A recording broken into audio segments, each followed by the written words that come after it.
नीतियां बनाना सरकार का काम होता है, वहीं नीतियों को लागू करना प्रशासन का काम होता है। प्रशासन एक ऐसी धुरी होती है जिसके तहत पूरे तंत्र का संचालन होता है। हाल ही में 16वां सिविल सर्विस दिवस मनाया गया। इसी क्रम में जो है सिविल सर्विस डे क्यों मनाया जाता है और इसकी ऐतिहासिक विकास यात्रा को हम लोग आगे चर्चा करेंगे। जी हाँ, आप लोगों का प्रकाश लाइव यूट्यूब चैनल पर बहुत बहुत स्वागत है।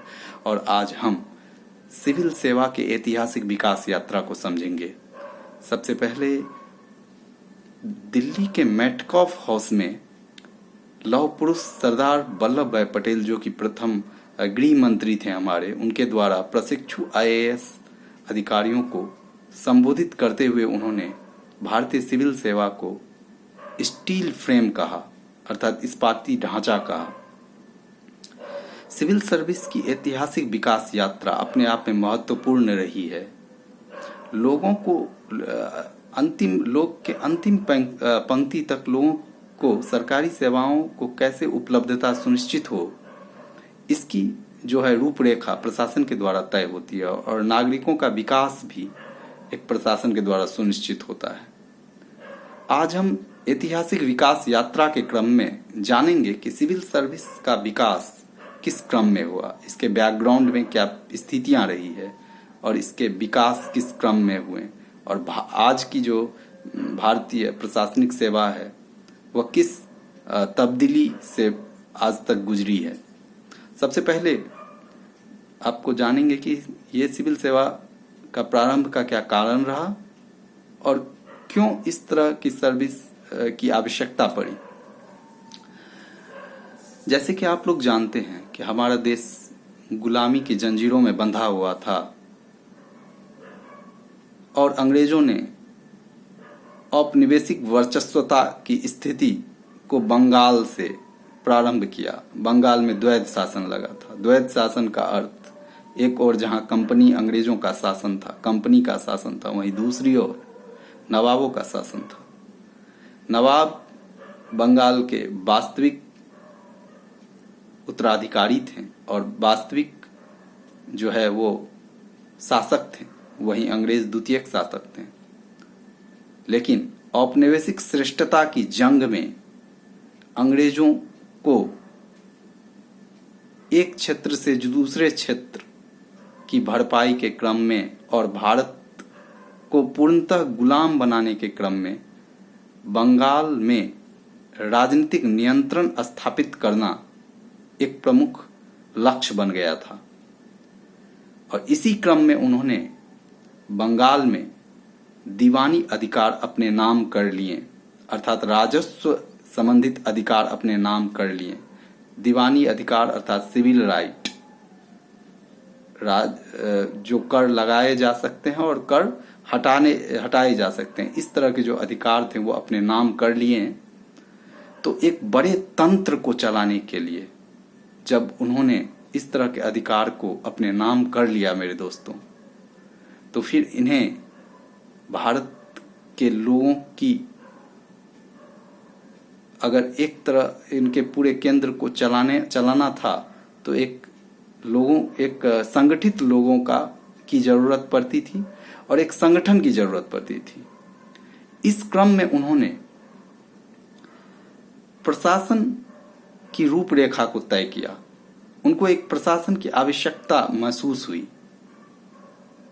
और इसी क्रम में उन्होंने जो है कंपनी के अधीन कुछ लोगों को अपने प्रशासन के अंग के रूप में बनाया। सबसे पहले कर वसूलने का कार्य इन्हें दिया गया और यहीं से आधुनिक जिलाधिकारी, कलेक्टर संकल्पना को मूर्त रूप में देखा जा सकता है। सबसे पहले कलेक्टर को राजस्व संबंधी अधिकार दिए गए, अर्थात वह कर लगाता था और कर हटाने का अधिकार जो था वह उनको दिया गया।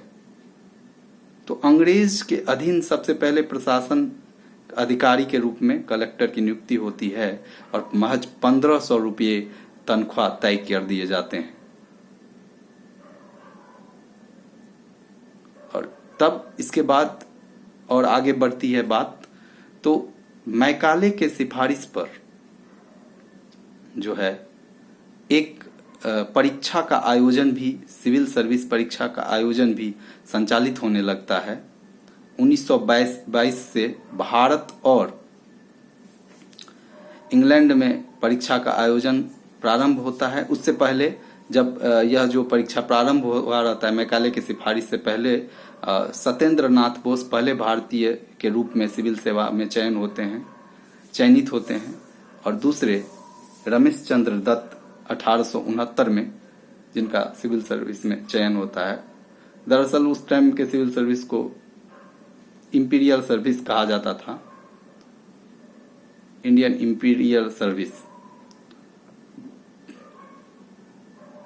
उसके बाद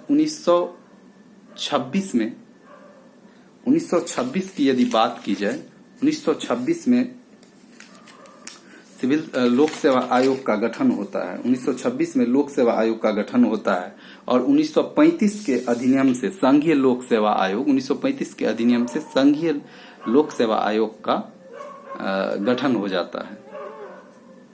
इस बीच भारतीय पुलिस सेवा की भी रूपरेखा को कॉर्नवालिस ने ही मूर्त रूप दिया और इसके तहत पुलिस अधीक्षक की नियुक्ति की जाती है और विभिन्न थानों को बांटकर थानेदार के रूप में एक दरोगा की नियुक्ति कर दी जाती है।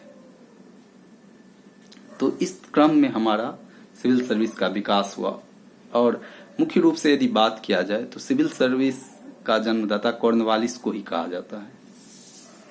अब 1950 के अधिनियम से यह जो अभी तक की जो इंपीरियल सर्विस थी, इंडियन इंपीरियल सर्विस, वह जो है इंडियन एडमिनिस्ट्रेटिव सर्विस में बदल जाती है और नाम भी इसका संघीय लोक सेवा आयोग से संघ लोक सेवा आयोग हो जाता है। अब यहां से जो है सिविल सर्विस का भारतीयकरण प्रारंभ हो जाता है। हालांकि विडंबना है कि अभी भी बहुत सारे कानून अंग्रेजों के बनाए हुए संचालित हो रहे हैं, लेकिन फिर भी जिस तरह से हमारे देश में प्रशासनिक एकीकरण और प्रशासनिक जवाबदेही और प्रशासनिक नैतिकता और प्रशासन में अब अपना महत्वपूर्ण योगदान होने लगा है, तो यह पूर्ण रूप से कहा जा सकता है कि भारतीयों के द्वारा जो है अब इस शासन पर जो है अपना वर्चस्व स्थापित हो चुका है और उसके तहत ही सारे काम हो रहे हैं। इस प्रकार से यदि बात किया जाए तो सिविल सर्विस जो है स्वतंत्रता के बाद एक बहुत बड़ी जिम्मेदारी को निभा रहा है और इसकी अपेक्षा भी उसी रूप में की गई थी कि भारत जैसे बड़े लोकतांत्रिक देश को चलाने के लिए जो है इस तरह की जो प्रशासन है उसकी जरूरत थी, महसूस की गई। भारत में कल्याणकारी राज्य का विकास कैसे हो, उसमें भी प्रशासन का महत्वपूर्ण योगदान या अपेक्षा महसूस किया गया। साथ ही भारत की एकता, अखंडता और संप्रभुता को सुनिश्चित रखने के लिए जो है भारतीय प्रशासन का महत्वपूर्ण योगदान रहा। इस प्रकार से भारतीय जो है सिविल सर्विस का अब तक का स्वरूप रहा।